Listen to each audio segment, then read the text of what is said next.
बहुत सारे वीडियोस देख लिए, अब फाइनली जाके 10-12 वीडियो के बाद में ये वीडियो मिला आपको। और अभी भी ना जाने आपकी तलाश खत्म होगी कि नहीं होगी, बट मैं आपको बता दूं ये वीडियो आपके लिए आखिरी होना चाहिए अगर आप सही तरीके से ये जज करना चाहते हो या बेंचमार्क लेना चाहते हो अपना कि यार नीट में कितना स्कोर करना चाहिए मेरे को 2025 को देखते हुए। 2023, 2024, 2025 का कंप्लीट डेटा मैं आपके साथ एनालिसिस करूंगा कि किस तरीके से नीट में हमें क्या स्कोर रखना है 2025 को। इस वीडियो के अंदर मैं expected cut off, paper difficulty level high रहेगा, हार्ड रहेगा, इजी रहेगा, कट ऑफ बढ़ेगी घटेगी, कैटेगरी वाइज ओबीसी, ईडब्ल्यूएस, इन सब के बारे में बात करूंगा। तो इस वीडियो को पूरा प्रॉपर देखिएगा और इस वीडियो के अंदर आपको हर चीज मिल जाएगी। साथ ही साथ में आप हमारे इस पर्टिकुलर नीट इंस्पिरेशन चैनल के टेलीग्राम को जरूर फॉलो करिएगा, बिकॉज यहाँ पे मैं आपके ढेरों सारे जो पीडीएफ नोट्स है वो अवेलेबल करवा रहा हूँ, एमसीक्यूज अवेलेबल करवा रहा हूँ, शॉर्ट ट्रिक्स अवेलेबल करवा रहा हूँ। तो जितना अच्छा कंटेंट हो सकता है एमसीक्यू प्रैक्टिस के लिए वो सब कुछ मैं आपको यहाँ डिलीवर करवा रहा हूँ। तो जरूर से देखिएगा। स्टार्ट करेंगे वीडियो को। सबसे पहले जो इंपॉर्टेंट चीज है वो हमारे साथ में ये है नीट 2025 का पेपर एनालिसिस। अब 2025 का एग्जाम अभी आया नहीं है, लेकिन उसका पेपर का एनालिसिस हम कर सकते हैं हमारे प्रीवियस पेपर्स को देखते हुए, 2024 हो, 2023 हो।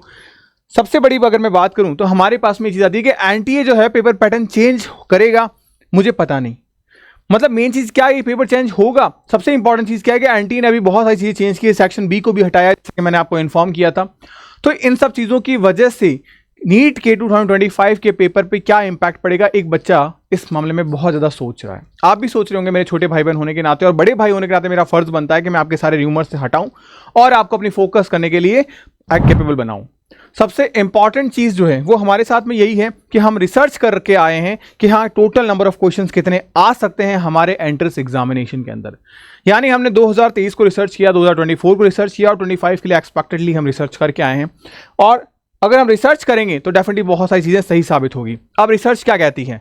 रिसर्च ये कहती है 2024 का अगर आप पेपर देखोगे तो उसमें आपको ये 6 टाइप के क्वेश्चन देखने को मिले। लेकिन अगर मैं बात करूं ओवरऑल आज 40 साल के अगर नीट के स्टडी को हम करें कि नीट का पेपर का अगर हम 40 साल के स्टडी को करें कि 40 साल जो भी नीट का पेपर हुआ है इसके अंदर जो एमसीक्यू क्वेश्चंस हैं वो कितने टाइप के पूछे गए, तो ध्यान रखना एमसीक्यू क्वेश्चन आपके 11 टाइप के सवाल बनते हैं। 11 टाइप के क्वेश्चंस टोटल एमसीक्यू बनते हैं आपके नीट के अंदर। लेकिन अगर मैं 2024 में बात करूं तो आपसे ये 6 क्वेश्चंस पूछे गए हैं। कैसे कैसे? एसेसर रीजन के क्वेश्चन पूछे गए हैं, मैच द फॉलोइंग के क्वेश्चंस पूछे गए हैं, सिंगल स्टेटमेंट करेक्ट पूछे गए हैं, मल्टीपल स्टेटमेंट करेक्ट पूछे गए हैं, डायग्राम वाइज और ग्राफ के क्वेश्चंस पूछे गए हैं। इन पे बेस्ड क्वेश्चन पूछे गए हैं। लेकिन अगर मैं बात करूं कितने क्वेश्चंस पूछे गए हैं, बायो में 2 क्वेश्चन, फिजिक्स में 1 क्वेश्चन, केमिस्ट्री में 0। अगर टोटल नंबर ऑफ बात करूं तो मैं 3 क्वेश्चन हमारे एसेसर रीजन के, मैच द फॉलोइंग करेक्ट के आप देखिए 39 क्वेश्चन पूछे गए हैं। मैच द फॉलोइंग के 39 क्वेश्चन पूछे गए हैं। इवन फिजिक्स में भी 2 क्वेश्चन पूछे गए हैं, केमिस्ट्री में 7 क्वेश्चन पूछे गए हैं, बायो में 30 क्वेश्चन पूछे गए हैं। इससे एक बात हमें समझ में आती है कि यहां पे मैच द फॉलोइंग का मतलब हो गया हमारे पास में कम से कम 4 ऑप्शन होंगे, चारों देखने पड़ेंगे। इसका मतलब टाइम ज्यादा लगेगा और पेपर जो है वो यहां पे लेंदी बन जाएगा। तो लेंदी पेपर बनाना है तो मैच द फॉलोइंग का नंबर बढ़ा दो। सिंगल स्टेटमेंट में क्वेश्चन देखो 10 ही पूछे गए सिर्फ, फिजिक्स में 1, 4 यहां पे। अब देखो 15 क्वेश्चन टोटल ओवरऑल पेपर में आए हैं। क्यों? क्योंकि सिंगल स्टेटमेंट पे बेस्ड क्वेश्चन है। मल्टीपल की बात करें तो देखिए 12 क्वेश्चन आ रहा है। अगर टोटल ओवरऑल में बात करूं तो 15 क्वेश्चन यहां पूछे गए। डायग्राम बेसिस पे भी आप देखोगे 12 क्वेश्चन से पूछे गए हैं, यहां पे देखेंगे 18 आ गया। तो ये सारे की सारी चीजें आपको देखने को मिल रही है कि अलग अलग वेरिएशंस आपके सामने आ रहे हैं। इससे एक चीज साबित हो रही है, जो सबसे इंपैक्टफुल चीज है जो मैं एनालिसिस करके लेके आया हूं वो ये है आपके साथ मैच द फॉलोइंग। जिसने 2024 का एग्जाम दिया है उससे पता चल रहा है कि यार 180 में से अगर क्वेश्चंस मेरे को करने हैं तो वहां पे मैच द फॉलोइंग मुझे बहुत ज्यादा देखने को मिलेंगे। और इसके पीछे कारण ये है कि पेपर में आपको चारों ऑप्शन आने चाहिए और चारों ऑप्शन आप देखोगे तो पेपर लेंथी बनता चला जाएगा, क्योंकि आप इन 39 को मल्टीप्लाई कर दीजिए 4 से, इतने क्वेश्चन आपने किए हैं। और यही चीज हमको पेपर में देखने को मिल रही है, चाहे वो हमारा फिजिक्स जैसा सब्जेक्ट ही क्यों ना हो।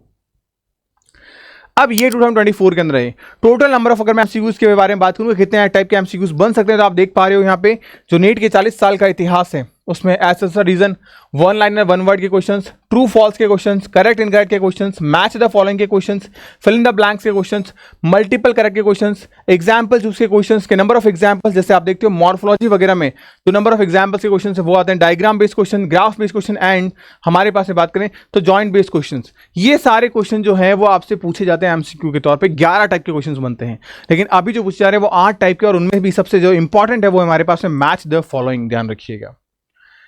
अब इससे फर्क क्या पड़ना है, इससे फर्क ये पड़ना है कि 2025 का जो एग्जाम पेपर है वो क्या डिफरेंट आएगा। तो अगर मैं बात करूं डिफरेंट का सिनेरियो पेपर के हार्ड को लेके कभी भी नहीं है। पेपर आपका हार्ड नहीं आएगा, पेपर आपका लेंथी आ सकता है, और लेंथी आने के लिए कोई बहुत बड़ी चीज नहीं करनी है। आपके मल्टीपल जो चॉइस के क्वेश्चंस हैं वो बढ़ जाएंगे, या फिर मैं अगर बात करूं फिल इन द ब्लैंक्स के जो क्वेश्चंस हैं वो बढ़ जाएंगे, या मैच द फॉलोइंग जैसा अभी हमने देखा ये क्वेश्चंस बढ़ जाएंगे। क्योंकि फिल इन द ब्लैंक्स में मल्टीपल स्पेस खाली छोड़े जा सकते हैं एक क्वेश्चंस के अंदर, और इन स्पेस को आप ऑप्शंस में भर सकते हो। तो यहां पे ये 3 ऐसे रिक्वायरमेंट है जिससे एक क्वेश्चन के अंदर आपसे 5-5, 6-6 क्वेश्चंस को पूछा जा सकता है। इससे पेपर हमारा लेंथी हो जाएगा। बस यही किया जा सकता है। और हमेशा ध्यान रखना 2025 के अंदर भी जो आपके मोस्ट ऑफ द क्वेश्चंस हैं, ठीक है, वो इजी ही रहते हैं बट लेंथी रहते हैं। अगर मैं बात करूं 2024 का जो पेपर उसमें फिजिक्स आपको लगा कि यार थोड़ा लेंथी था, लेकिन अगर बात करें हमेशा यही होता है कि कोई भी 2 सब्जेक्ट, चाहे केमिस्ट्री बायो हो, चाहे कोई एक सब्जेक्ट ऐसा होता है जो आपका लेंथी आता है, बाकी 2 subject as compare to easy आते हैं। कई बार ऐसा होता है बायो लेंथी चला जाता है, तो कई बार ऐसा होता है कि आपका केमिस्ट्री लेंथी चला जाता है। तो कोई एक सब्जेक्ट लेंथी जाएगा और कोई 2 सब्जेक्ट जो है वो आपस में कंपनसेट करके एक मॉडरेट पेपर सेट कर देते हैं। तो परेशान नहीं होना है। अगर मैं बात करूं नंबर ऑफ कैंडिडेट को लेते हुए तो करीब करीब आपके पास में इस बार 26 से 27 लाख कैंडिडेट एग्जाम फॉर्म भरेंगे। और सबसे इंपॉर्टेंट इस बार जो आपको 2025 में डिफरेंट देखने को मिलेगी वो चीज ये है, करीब करीब 2024 के अंदर 28,000 ऐसे कैंडिडेट हैं जो 600 प्लस लेके आए थे 2024 के अंदर। अब जिनके स्कोर 2024 में 600 प्लस थे, ये इनको बस एक एज चाहिए, एक थोड़ा सा पुश और चाहिए, और ये यहां पे सीट निकाल लेंगे 2025 में। अगर ये बच्चे अभी भी कंपीट कर रहे हैं तो इनके सेलेक्ट होने की चांसेस सबसे ज्यादा हैं, ध्यान रखिए।